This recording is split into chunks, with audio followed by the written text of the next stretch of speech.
First of all, everybody, welcome. SBP Partners meeting, and here we are. It's June already, believe it or not. I mean, summer's upon us. Let's see, that was yesterday. Yeah, yesterday. It's the first day of June, of summer. So we've got 3 more months of this. So hopefully it's going to be a great summer, and looking forward to all the activities that are going on around town. Again, thanks for coming. And my name is Bob Clements. Later on, I'm going to do an introduction of people, but I'm just going to kind of go through the list of things that I've got to talk about. And then I'm actually going to bring up Deputy Chief Dingy to talk about the shoplifting program that the Southbridge Police Program operates, and then also the Cops and Kid program, which starts very soon with all of our 11 to 14-year-old youth in town that is supported by a bunch of businesses throughout town. So it's something that's actually an exceptional program for everybody. First on my list of things to talk about is the town guide. So we produced the town guide with a 2021-2022 dating on it, and I want everybody to know that I know I have over 14,000 of them left. So if you're interested in them, please contact me. They're boxed, 120 per box. They're free giveaways. There's advertisements by a bunch of the SBP members and then other non-members.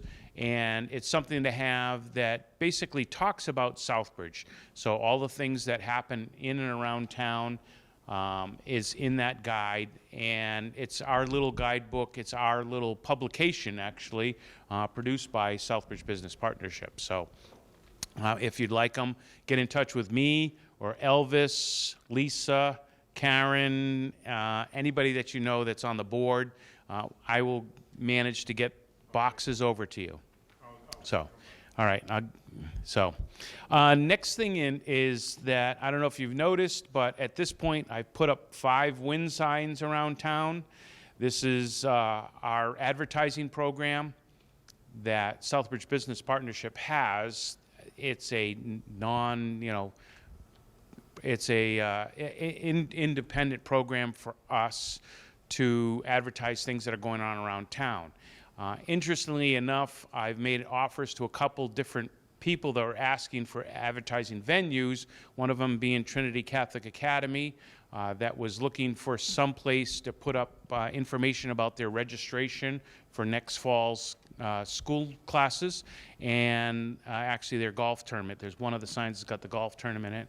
The other signs have got actually things that are going on in town. The Woo Sox, which is actually August 5th. It's a Friday night. It's the Southbridge night at Woo Sox. So we really need to push that. We want to be able to be the town that wins this program. It's a program that's being put on by the Woo Sox, and the town that shows up with the most amount of people will actually win some award. So we don't know what the award is, but there's going to be some award associated to this August 5th evening in Worcester at the Woo Sox game.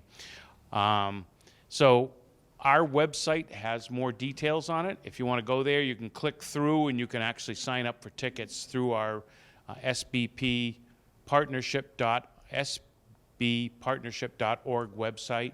And inside of there, you'll be able to connect through into the Woo Sox Southbridge and actually buy tickets underneath us. Going back to the wind signs, I have 5 more signs that we have to put out. I need some help with the wind signs, and the help includes we need to put sand into the bases of these wind signs, and I hate to say it, the way they're designed, there's an 1.5-inch hole in the bottom of the sign. So you actually, tonight I actually bought the sign that's out front. I filled with sand this afternoon, and by myself it took me a half an hour to put a half a bag of sand in it. It needs a full bag of sand in them, and so I've got a funnel to get the sand in. It's a project for 2 people to really work on getting these bags of sand into the bottom of these things, so we can get them out around town. So right now we've determined where locations are that these signs are going to go, and then the next part of this project is I need a couple people to volunteer every 2 weeks as part of a group, because I want to get a couple people together to do it. Got one person that's volunteered to me to go around town and switch signs around. Because as you're driving through, you see that sign. The first time you see it, it's great. The second time you see it, it's great. Third time, fourth time, I don't see the sign anymore. It's not there. So if we don't change those signs around, they become oblivious to the people that are driving by. So I'm looking at a 10-day program of changing the signs. Now, it's pretty easy, actually, first time, because since the signs are two-sided, the first time around, we just swivel the signs 180 degrees, and look at that, I just changed the sign. Okay, it's the second time around where you're going to have to go out with 2 more signs and basically shift signs on every one of the signs all the way down through the whole program and get new signage out. But this whole program is based for the partners. If any partners have any interest in advertising on the signs, it's available to you at no charge. What you have to do is purchase the 24-inch by 36-inch signs that go into them. Currently, Colonial Copy in Southbridge on Central Street is offering a discount to purchase to print those signs. So it takes about a week for those signs to be printed. So they have a discounted program available to SBP members. So there's a retail price and a SBP price. So it's an opportunity to do something for an event. If you have some sort of event going on, be it, let's say, a car show or different things that are going on around town, cookouts or something like that. And I want to try and hold it so that signs aren't out for more than a month. I think that's kind of like the typical thing, so that we can keep rotating and make it available to any of the partners that are part of our group. And it's another avenue of advertising that's part of your membership fee. So you're not paying for it, you're paying for that sign. The signs aren't really extremely expensive, so if you're smart about how you do it and date it properly or whatever, you could reuse the sign if it's an annual event that you're going to continue to do, so that all you have to do is change that date that's on that sign. That's something brand new that we've brought out this year. Again, I got the Woo Sox on August 5th. I hope everybody's pushing that to their employees. There is media available that I think what we'll try and do is we'll try and take that flyer that you had set up and send it out. It's in the email blast that went out yesterday. Okay, email blast went out to everybody yesterday. It's something that if you can hand out to everybody, that your employees and different people that you know, maybe if you've got a retail location, put it up on the counter. We're trying to get Southbridge as the big night. It's also, I'm trying to, I can't remember it specifically, but it's a Spanish, it's Weaponite. So it's funny that they picked Southbridge for this night too. So it's just one of those things where it's a great event, and I think it's something that we can do something with as well. Other event going on is the Autumn Fest, which is our big event. That's September 17th down at the Town Common, and it's full day event, 10 a.m. to 5 p.m. and bands, music, a lot more to come. You will be seeing requests for the working group. Lisa and Elvis over here at this table are the co-chairs of the program, and we've already been sending out requests for sponsorships and all, but we need help in getting the program going and all. It's a fabulous day. It's our biggest event. It's our biggest fundraiser that we do on an annual basis. This fundraiser produces everything that we try and support around town. So it's an opportunity for everybody. And then, I hate to say it, but next on my list is we have a speaker tonight, Deputy Chief Dingy, and he's going to speak about the shoplifting program that the Southbridge Police Department works with all of the retail space in town, and the Cops and Kids program.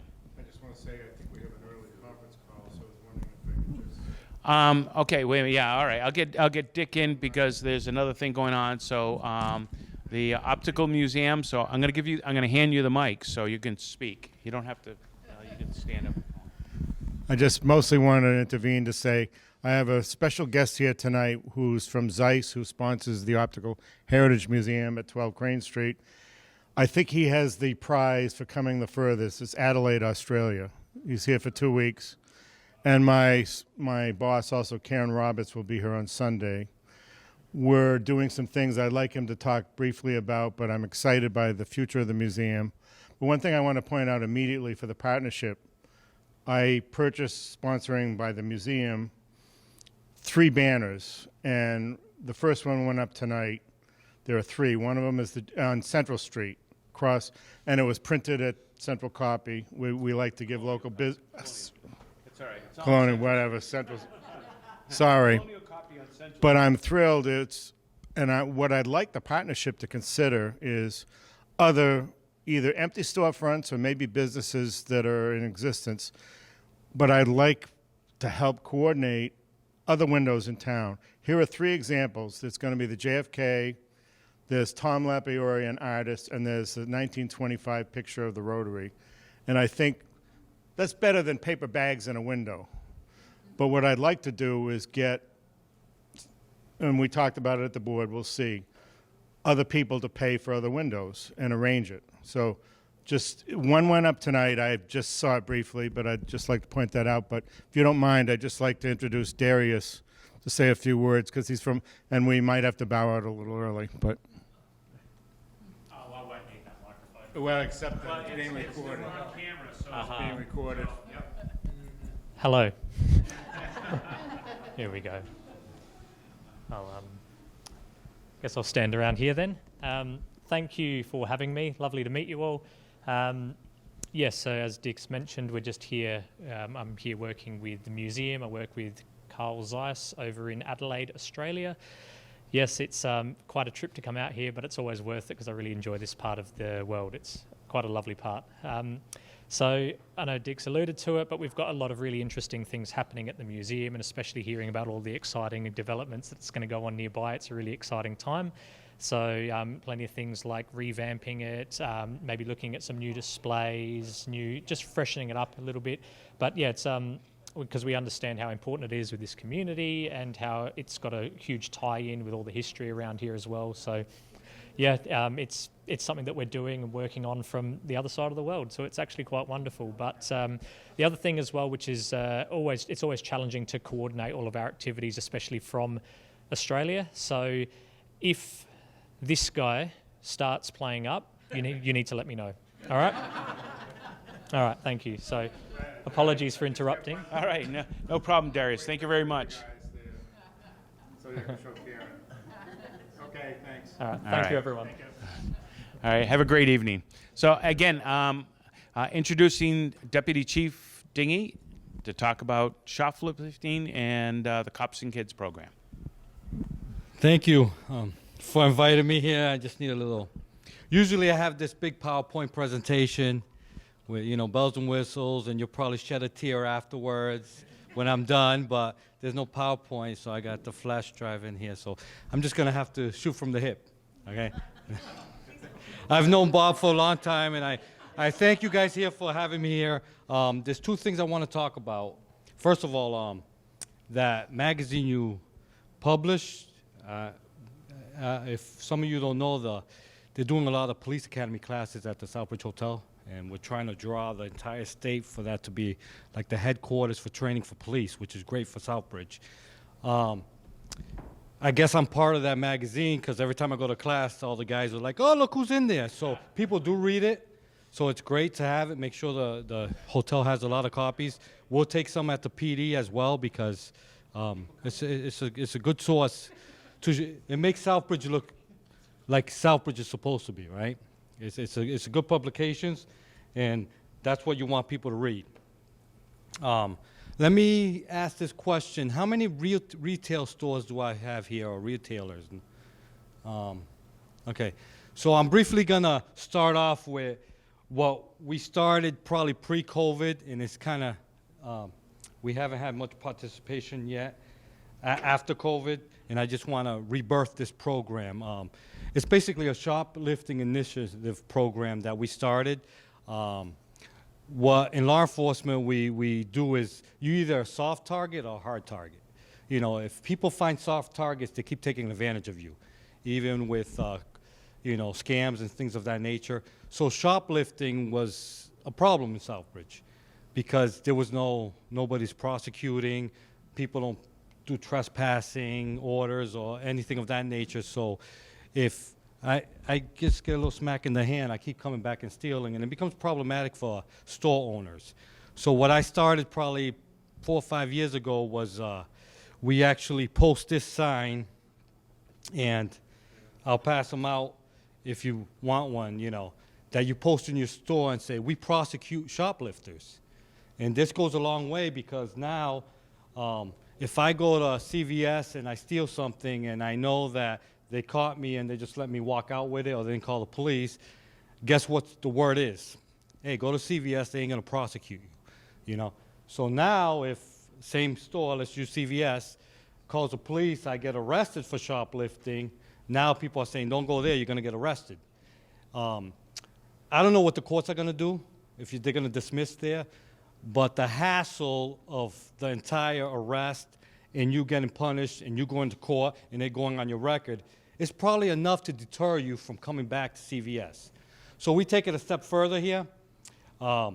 We have a book of the people who got caught shoplifting in Southbridge stores, and if you're part of this committee, we pass this book around and you know who are your local offenders that come into your stores to steal.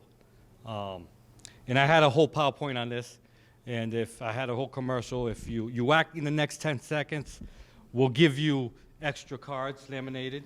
You know, if you sign into this program in the next 15 seconds, you know, you'll get some free awards. You'll get 2 books, so you can share, you know. But, you know, my punchline's in the PowerPoint.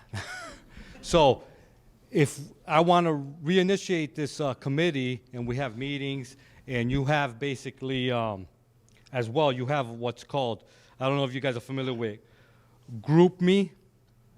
It's an app where you could share messages live. So what we do, you're part of that group. So if there's a shoplifter, you kind of have access to our detectives, and pictures were shared on there. I have on that PowerPoint I have, and if we establish a meeting, I'll show you how it's at work. Like one of the stores, Big Bunny, showed us who was shoplifting. They sent the pictures out.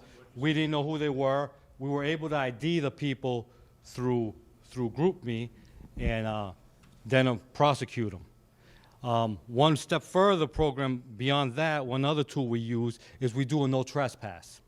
All right, so now you're arrested for shoplifting, and now you're no trespass, not just from Big Bunny, but from everybody in this committee. So you see how now we're putting some teeth into this, more than the courts could ever do, right? So now I get caught shoplifting at CVS, I'm banned from Big Bunny, blah, blah, blah, Big Y, etc. So it's a good program with teeth, and it did reduce shoplifting a lot. They actually went to Southbridge to shoplift. They didn't come to Southbridge. Ain't that a great thing? People kept out. The word on the street was, keep out of Southbridge. They know who we are, or we're banned from the stores. And this book, this entire book is full of pictures and names of not convicted, but caught shoplifters. Got it? They're caught. So they're all in here by name and face, and we update this book daily or monthly when the committee was at its peak. Right now, we'll say because of COVID, it fell off. So I want to kind of try to reestablish that. I have a sign-in sheet. If you guys want to be part of it, sign in, and then I'll call a meeting later on this month, and we could get that going. But I think it's a huge, great tool for any retail store, because now you're going to have access to not just me, you have access to my detectives, you have access to who's actually shoplifting in your town, and you have that group message that you could send out any time of the day, and you'll get some sort of response back. So I think overall that's a great tool. It's I've never heard of a program like this around. So, and then these little signs are cute too, you know. So you could post this in your window, and you know people know. Oh, we can't go in there, you know. So I'll pass that sheet around. If you're interested, just make sure you sign and give me an email so we can reestablish this group. I tell you, it's worth it if you do have a retail store in town.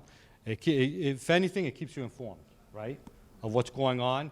There's certain hot items that happen in retail that start getting stolen. You know, it might be batteries, it might be something that becomes hot. At least you'll know, hey, watch out, lock these, put them behind your counter.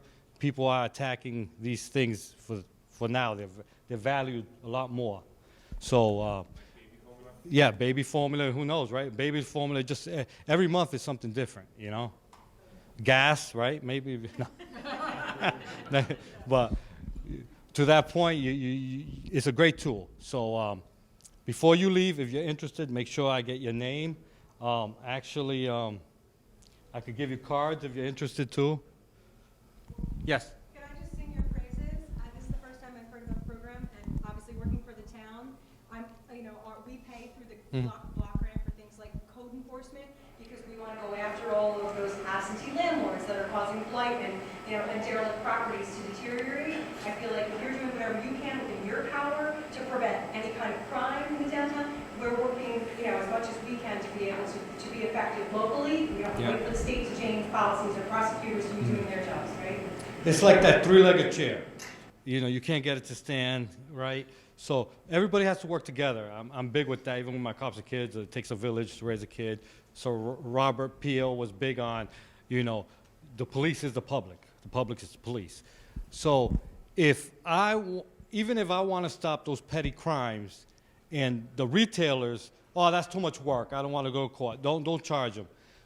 I can't do my job unless you guys do yours, because it takes both of us and the courts to make that petty crime go away. Or if not, it's going to be accepted crime. You have to understand that by you not participating or turning away from it, it then becomes an accepted crime or accepted thing to do. So believe it or not, the police need your support, the victims, as much as we could just handcuff them and take them away. So a lot of times we go to the store and they'll be like, oh, we don't want to prosecute. So that person walks out the door. He tells his friend, oh, they didn't prosecute.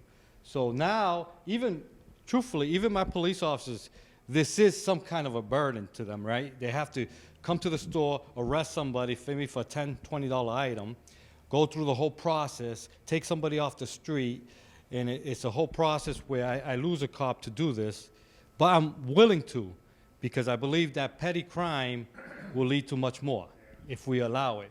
And this is where Southbridge has to put their foot down and say, no, we're not going to allow this, because this will allow that. And I hope you guys understand that.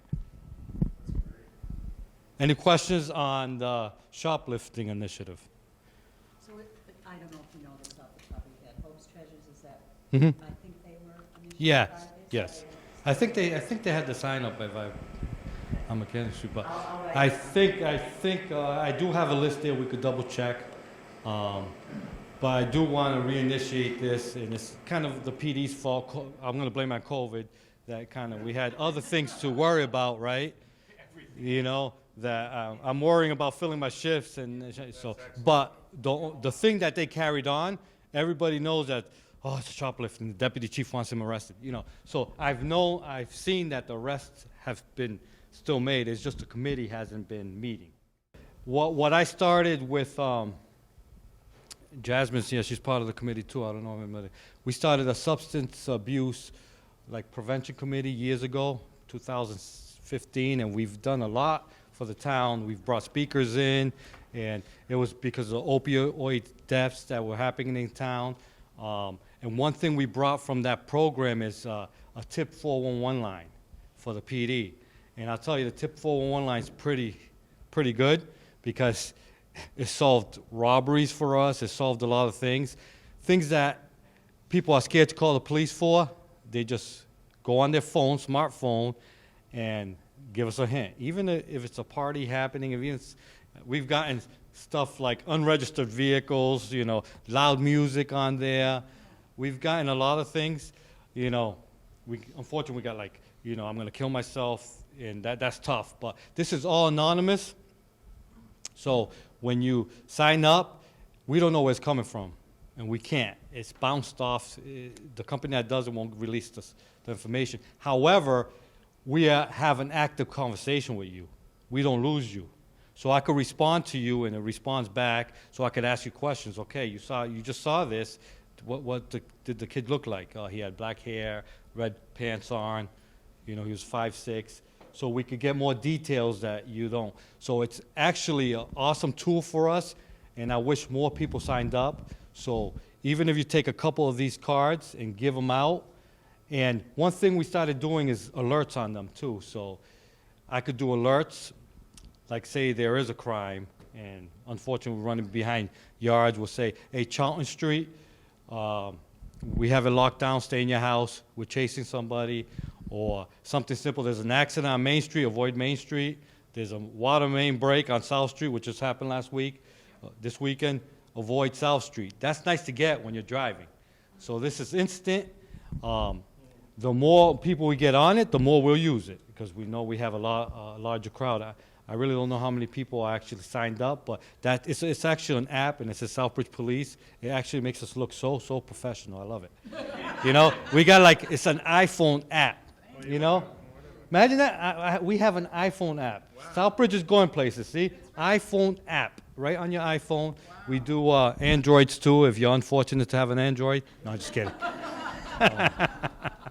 So just to move on to the Cops and Kids program, many of you are very familiar with the program. Hope you're not sick of hearing about it.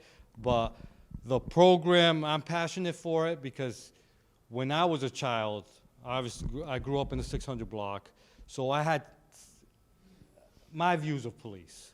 And I'll tell you just a couple stories, just to intro to the Cops and Kids, and maybe why I'm so passionate. But I really didn't like police officers when I was growing up because I was probably a teenager, and I thought I was doing the right thing. I was a 3-sport athlete. I was, trying to do good school, trying to get out of Southbridge, go to college. However, every time I would step out of the 600 block building, I was targeted as a drug dealer, even by the people that I'm their boss now. Pretty good. So I would step out and I would get searched, and even my parents were looking out the window saying, hey, what's my kid into? They don't, and they're probably like sad, like, why are we bringing him up like this? He's getting surrounded and searched. So that happened to me once. Our detective searched me. This true stories, I'm not making stuff up. Sturbridge, my friend had a lowrider Toyota, the bouncy cars, we're going down into Sturbridge. I get pulled over in Sturbridge by a trooper. For some reason, when I get pulled over in the car, I'm a passenger, I always get pulled out and searched. To me, that's common. I bet you, to most of you, that's not common. But when growing up, it was common. Back of the hood gets searched. So this cop finds a piece of home geometry. I remember, it's geometry homework in my pocket. And then he says, what's this? I said, my geometry homework. Yeah, right. He actually ripped it up and threw it aside. Right? And I was like, oh, well. So he runs us, doesn't find anything, lets us go. We're going to Six Flags. Great event, Six Flags. It was back then, Riverside. That's what I'm looking for. It was Riverside. So I'm going to Riverside. No lie, same car. Rotary, Springfield. Pulled over again.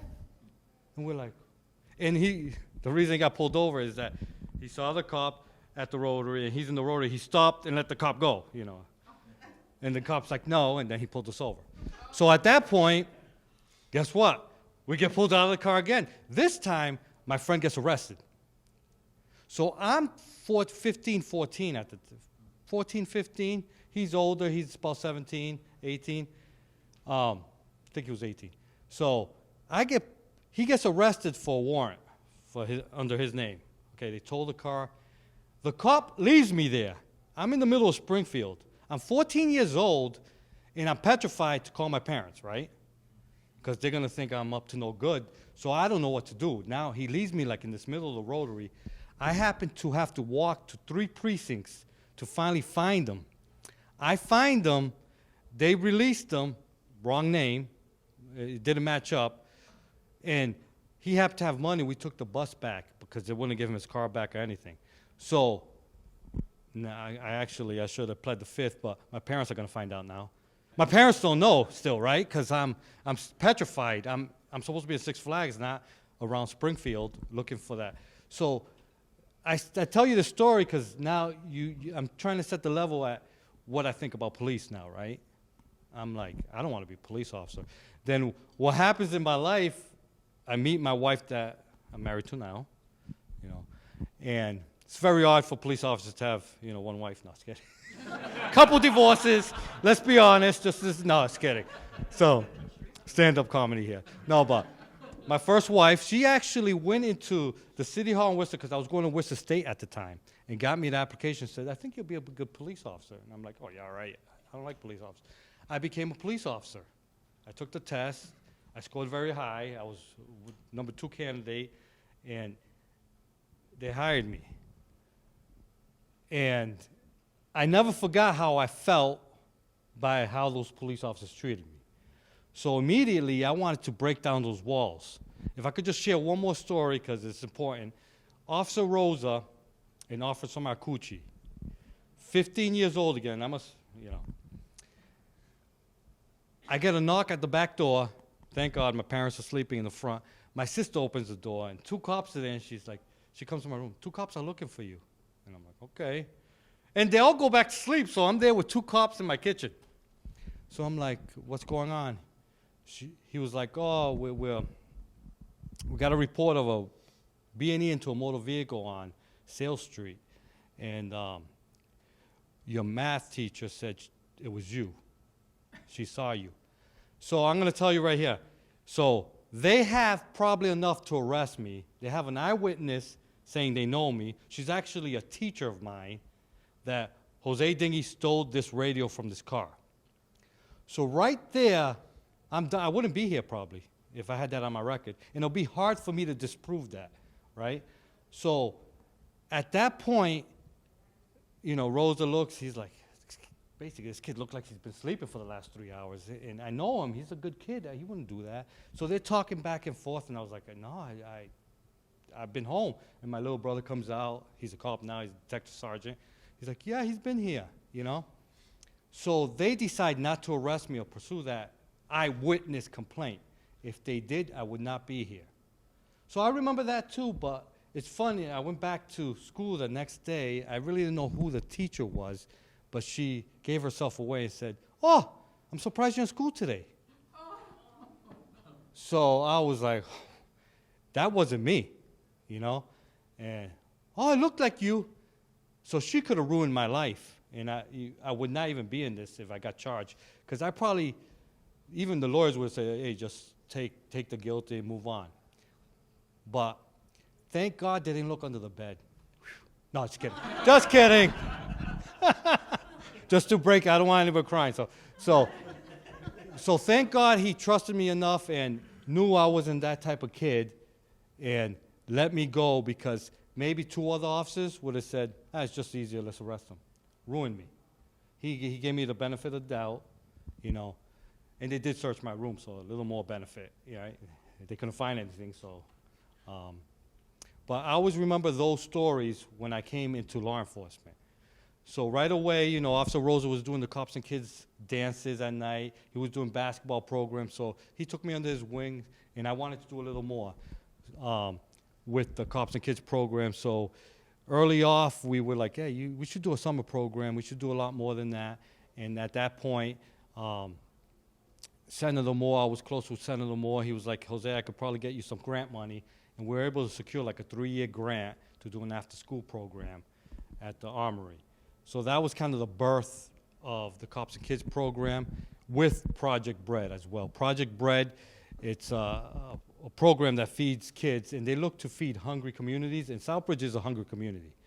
So they look to feed hungry communities and can grant money to you to start a program. So what we took advantage of that, we actually started a basketball program in the summer and fed them breakfast and lunch, and they paid for the trophies and uniforms. The next years, they paid for the basketball hoops that went into the armory, industrial type. So we latched on to Project Bread early, and they gave us a lot of money, and they actually, fed a lot of kids. So that's kind of my intro to the Cops and Kids program. There's some passion there, there's some history, and that's why I think we're a little bit ahead of the game with even the police reform. You see a lot of communities rioting and things of that nature. I think this community could look at our police department and say, hey, we're guardians. We're not just police officers. We're guardians. Look, we got police officers spending summers with your kids. I've taken a group of 50 kids to the White Mountains for 3 days, for 5-6 years in a row. And we've had a blast. We've gone Saco River, kayaking. Talk about the relationships we built with those kids. They see beyond this uniform. They see that we're human. So that worked great for me when I was on the midnight shift, and I would go to high-profile calls, and there's people fighting, and I show up, and they never talk to police. They're like, oh, no, we don't want to talk to you. Guess what? They said, hey, it's this guy. He's in the back. So right away, I knew that program was doing something. It was breaking down the walls. It was building the trust in the community. So if anything, this program's doing that. The greater stories are that there's a lot. I told you, it takes a village to raise a kid. We started the program with kids. The kids from the program, I pulled some out to be counselors, right? So some go to college, they come back and become counselors. I used Center of Hope Youth Work Program. They were looking to start a program with youth work. They supplied me with 14 workers, and these kids kind of got paid to come to the program. So they had a blast. So they were my youth staff. Then I had my kids that were in college staff. Then I have the police staff. So why I say that is because we've done the whole circle. The kids became that staff, the youth staff. They've become the college kids that, now they've become cops. I have 4, 5, probably like 7 police officers, and Jasmine could attest because she's been with me since like the DA's program. I'll do a shot. DA's program, she came and taught kids. U-Wink, she came and taught kids. 21st Century Grant, all right? So she's done the full circle too, so. So that's part of the program. I try to use the community to be part of the program. I have Harrington Hospital come in and do CPR classes. I have Ewing come in and do hygiene classes. We've done classes on cultivating gardens where the town had some funds. We put 4 or 5 gardens there and taught the kids how to grow their vegetables. We've the thing is, we do 4 major field trips of 5 a year during the summer. And part of it is getting the kids there during the summer, right? So I remember I used to wake up at 6:30, going down to the program. I'm sleepy. I don't even want to be there. And I'll pass kids walking to the program at 6:45 to be there for 7. And I really didn't understand that. I'm like, summer vacation? When I was a kid, you ain't gonna get me out of bed. And then I start seeing the posts on Facebook and things like that saying, I'm going to bed early, I gotta be at Cops and Kids tomorrow with my peeps. So I knew it was working there because there was a line at 7 in the morning to get into a summer program, which doesn't make sense. And quite honestly, I was a school resource officer at that time, and we were working on a tardy issue. And because we were working on a tardy issue, it was 2 pages at that time, and we were able to reduce that. But they weren't showing up for school, but they were showing up for this program, and why, So what I did early is, it was kind of formed like school because we did tutoring, we did a lot of crafts, we did a lot of athletic stuff, but they had to attend these classes before they got credit to go to the field trip.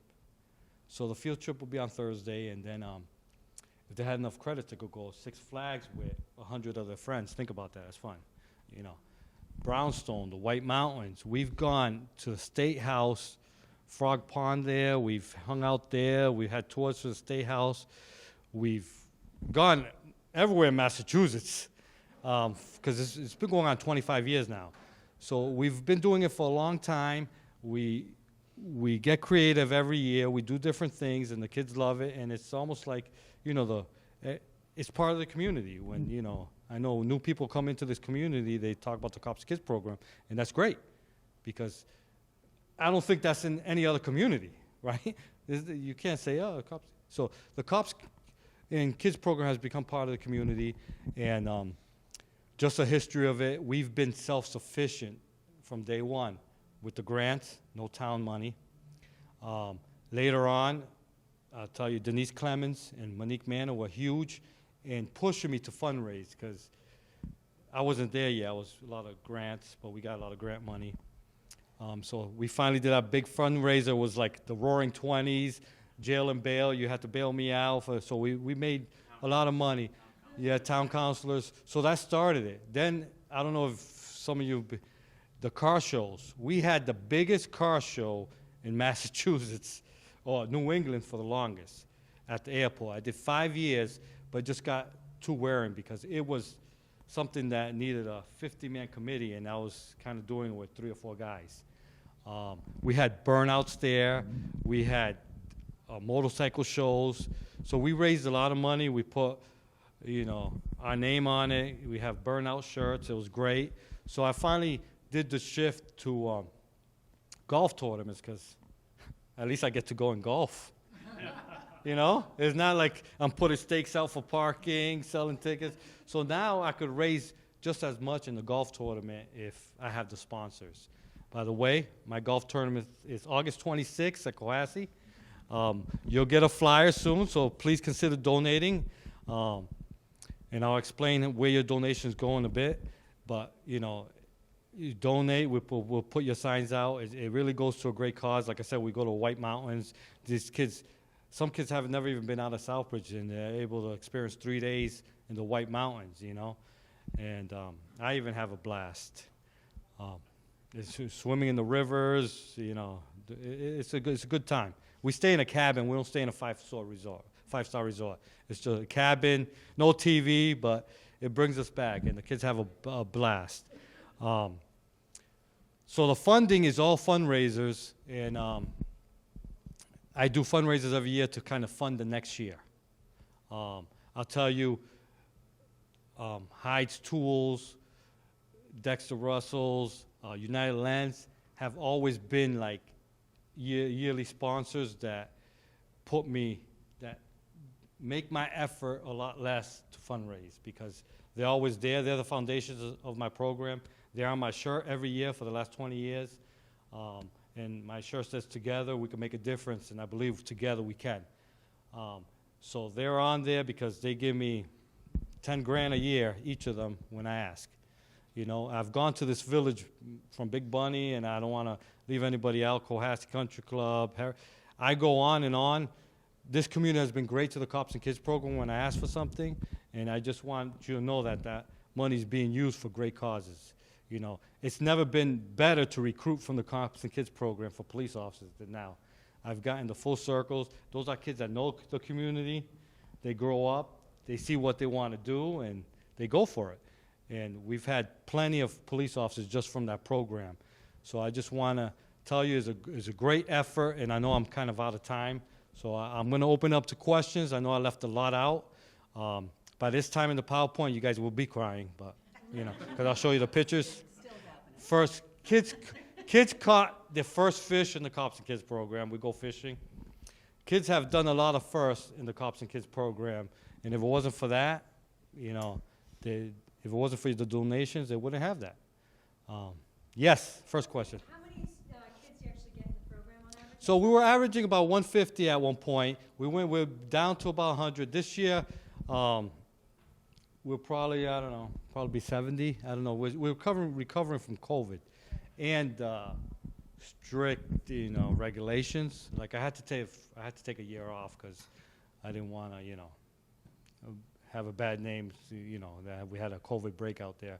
So we'll see how COVID reacts to this, and we'll go from there. But we'll probably have about 80 kids this year, hopefully.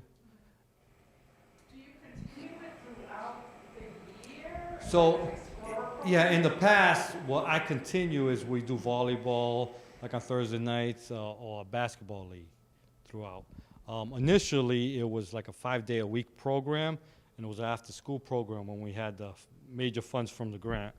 And that, just a little history, Deval Patrick came down as governor and actually saw the program in action.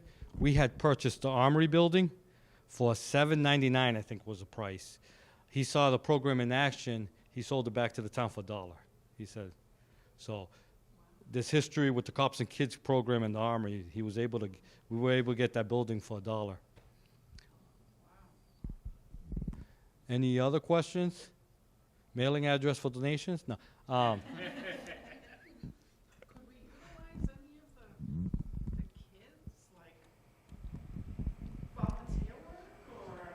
So the great thing is, what worked great for the Cops and Kids program is this is a pool of kids in the summer that a lot of people need access to, like a lot of agencies, like UWINK needed, the DA's program to teach classes. So that's always been beneficial for us because people sought us out because we had the pool of kids that people had written grants for and wanted to access, and we had it, so it was very easy. I've made them do stuff in the past as we used to clean up, do a cleaning day. The courts, there's always about 10 or 15 kids that were on probation that were required by the judge to go to this program. So it was like a deterrence program as well. So it worked out great. And the probation officer he just retired, he would always be there every Thursday, go on field trips with us. So it was great. So the program does a lot, different facets. So, so over the years, Chief Ding, Deputy Chief Ding has done a lot. Denise and I do the holiday visions, and we've had kids from through the court, through the Cops and Kids program, show up and help us out with that program, taking down decorations and stuff like that. And the big thing is to get these kids that are, they're pumped up and young, and they can pick all this heavy stuff up we do. You just got to get them to slow down. That's the big thing. But for most, the biggest thing I want to say about the program is we are supporting our own children when we support this program, supporting the community, and it's our community, and it doesn't matter whether they're my kids or not, they're our kids. And so, again, family member at Hyde Tools. I got Dexter here. The two of us are really into it. And he didn't talk about it, but years ago, how United Lens got involved. My wife is the one that did it, and it was based on a kind of a bet on an agreement matching program that she established. And so United Lens and Hyde and Dexter matched this program. And again, it probably pays for only 50% of the program, but he's got half the program going, and he's got to fundraise the rest. So it's one of those things that's a great thing for the community, and we really believe in it. And again, I want to thank you because it's a lot of work on your time. It's your personal time. I know you're taking to do the program. So your wife probably hates you for it, but it's good in the end. So. Yeah, his fourth wife thinks he's okay. All right. So at this point, I'm going to do like open mic. Does anybody have anything that they'd like to talk about? Okay, Peg, come on up, and I'm going to hand the mic to you. So you know that I've been serial applying for grants, and so I applied for one for a downtown historic walking tour to be able to design the tour, and then we construct it the following year. we've earned, I applied twice because I just wanted to be sure. And so I applied through one grant that we just found out we've been awarded, and we applied for another one that we won't know until the fall. This first one requires a match, 1-to-1. So I wonder if we should accept it, see if we can't fundraise for, we're getting $8,000, it's not a lot. We're getting $8,000. Should we go ahead and try to match the $8,000, see how we do, with the clause that if we don't raise enough money, we save the money for construction later. And then if we get the other grant, we could rescind the funds back to the state. Do you all think that that's a good strategy? Or should we not accept the? I don't understand. All right. One grant. Rescind the funds. Okay, so one grant, we have to have matching funds. Right. The other grant, we don't have to have matching funds. But we don't know if we got the we don't know if we got it, so we don't want to risk not getting any grant. But this one says if you can't raise $5,000, you don't get our $8,000. Should we? So it's $5,000 for $8,000. Yeah, hopefully $8,000 for $8,000. If it's $5,000, no, they'll match whatever you get 1-to-1. So you have to get at least 5 to get their 5. We can get up to 8 to get 16 so total. Matching up to 8. Yep, so we can get up to 16 total, or we can fundraise, wait until the fall, see if we get that. If we got that, then we'd get that grant, we'd hold on to the money we fundraised and use that for the construction later and never take the extra $8,000 from the other grant. Do you guys think that that's a strategy to do? Who are you asking to fund? Well, so we would fundraise, probably ask the SBP through maybe their grant program, maybe our local businesses to fundraise, maybe Old Sturbridge Village, Can I just ask what's the grant for? It's the design portion of a downtown historic walking tour. It would have markers, a kiosk, and plaque, and placards, and an audio tour, hopefully given by our own great Steve Brady, right? And QR codes that you could scan on our landmarks. Yeah, so you can't get both. We won't get both. What's the amount of the second one? It's no money exchanged. It's technical assistance up to $25,000. What do you think? But I feel like I went running for this because of you guys, because this is something that you guys all saw. We talked about, yes. Yeah. The SBPs. And so did the Historical Commission and the Historic Society. So my vote is we take it to town council, we accept the grant, and we start fundraising, and we see how it goes. But I want to make sure you guys agree. And everybody knows the EDA, Travel, Tourism, and Outdoor Recreation Grant has been awarded. I heard you mentioned it on the board meeting. EDA, economic, I'll take it slow for these guys. No, I Okay, economic, I'm from New York, I talk fast. The Economic Development Administration's Travel, Tourism, and Outdoor Recreation Grant has been awarded to the town for $4.1 million. I doubly went out for the Mass Trails Grant for $500,000 at Mass DOT's suggestion. I assumed it was going to offset the amount of Mass DOT's money. But I'm not sure how that will pan out. So if we're lucky, we'll also be awarded another $500,000 towards that project to offset maybe the local match. We'll see how it goes, fingers crossed. But if nothing else, we got the EDA grant. We'll be building a rail trail in the next 3 years. Hey. All right. All good news, all good news. Anybody else would like to speak? Maura? You can stand right here. I'm okay here. Okay. I'm from the Y, and I'm here. We have our annual. Oh, I have to. Can I go back here then? Okay, because I've got stuff to show. All right. So, 73rd annual 4.9 VFW road race is happening on July 4th, which is a Monday. So, as always, we look for donations, prizes, money. This race, taken over by the Y, but still in conjunction with the VFW, is now, I'm going to say it, the oldest continuous race done on the exact day in the country. Used to be the Boston Marathon, but with COVID, they did not do it on the day. They waited till September. Ours has been the 4th, even though it was virtual. We had a group that did the race on their own with masks, whatever they did. So anyway, that is a feather in our cap for this community. So that is important. So as kind of the coordinator for this. We have a very small committee this year. However, it always happens. We give approximately $40,000 from our YMCA, the only YMCA, to military families every year. So we try to raise funds. We try to make it great. And the race runs at 8 a.m. So, and then I do a jig at the start. I don't know what that was about. So anyway, if anyone would like to donate, I've got these. If I didn't hit your table yet, in any way, shape, or form, or even volunteer.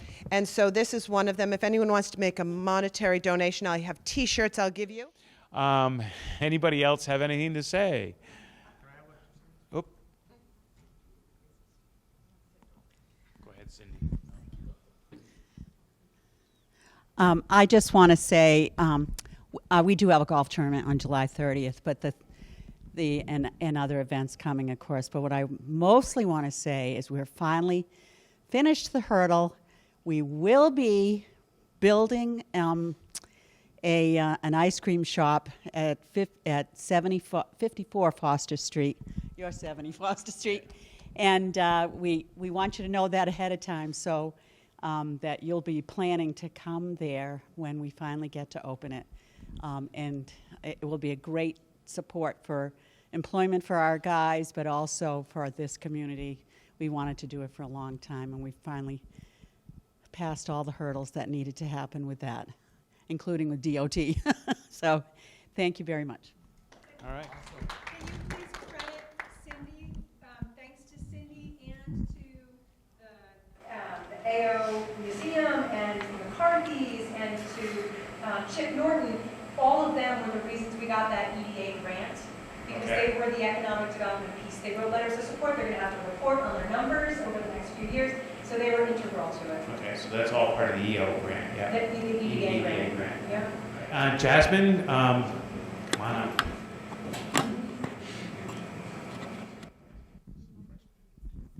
Thank you. I just have a quick announcement. I'm from Old Sturbridge Village and Old Sturbridge Academy. And we will be at the Seven Hills UInc Family Fun Day on Saturday, the 25th, from 11 to 3 p.m.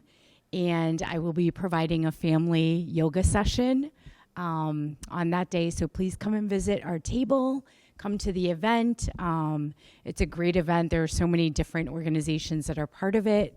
I'm part of the steering committee along with the YMCA and a few other community organizations, but it's a great event. Come out for it. Come and see what Old Sturbridge Village is up to and what our students from Southbridge are up to at Old Sturbridge Academy. All of the projects that they've been working on throughout the year. They're making Old Sturbridge Village a more inclusive place, and it is amazing to see our students flourishing and thriving and really challenging the adults to create a place that is welcoming for everyone. We just had an event on Monday for Juneteenth, and some of our students were reading Frederick Douglass's words to an audience of hundreds of people. And we had over 1,000 people at that event, and I really would love to share more information. So please come and visit our table on Saturday, the 25th. Thank you. So where's it's located at the Seven Hills? Okay, so it's going to be at Southbridge Common. So this is downtown Southbridge this Saturday on the 25th. So everybody welcome. Come on down. It's an open event. All right. Any other announcements? Oh, all right. Oh, Jerry, you wanted to say something? Come on. Yeah. I'm Jerry Maldonado, Quinsigamond Community College here in Southbridge. I have a program that started yesterday, Veterinary Assistant Program. I had a lot of people who are interested in that program. We're running it free of charge to the students through grants that we received. July 11th, I'm going to start Medical Administrative Assistant Program, again, free of charge to our community. I have a very long waiting list on that one already. So the program is full, and I have a waiting list. That doesn't mean you won't get in, because some people, once they see the requirements, they decide they don't want to do the program. So being on the waiting list is actually a very good thing. July 11th, I'm also having a create your own video game program This is geared towards high school students. Primarily, we're trying to target Southbridge high school students. Secondarily, community students are welcome to come. That one has a cap of about 12 to 15 students. I just opened it up, so I only have about 4 students right now, so I have space available. So please contact me if you can. In addition to that, I also have a program called Bridges to College that's going to run in August. That program is for anybody who is looking to start college at Quinsigamond in September. You've been out of school for a number of years, or you just graduated, you just need a little refresher. So that's math and English refreshers. Instead of going to college and doing the 90 level classes, you can go right into the 101, English 101 and Math 101. That program is also free, and we even provide lunch for you. So please reach out. My telephone number is, if I can remember it, 774-366-4766. Feel free to give me a call during the day. Monday through Thursday, we're there 8 to 5. I have Fridays off, sorry. But other than that, please feel free to reach out to me. Thank you. So what I would recommend to any of these events, especially like QCC with the benefits you offer, it's a mobile farmers market at Central Street parking lot right now in the downtown on Wednesdays from 11 to 3, put on by the Regional Environmental Council, unsolicited. We didn't ask them to come because we already have the farmers market at Big Bunny. They came to us and said, we're going there. And so they come into town. I suggest any community college programs, any social service programs that want to get the word out, this is a great place if you're targeting our low and moderate income community to try to help make a difference, lift them up, give them opportunities for enrichment, et cetera. Okay?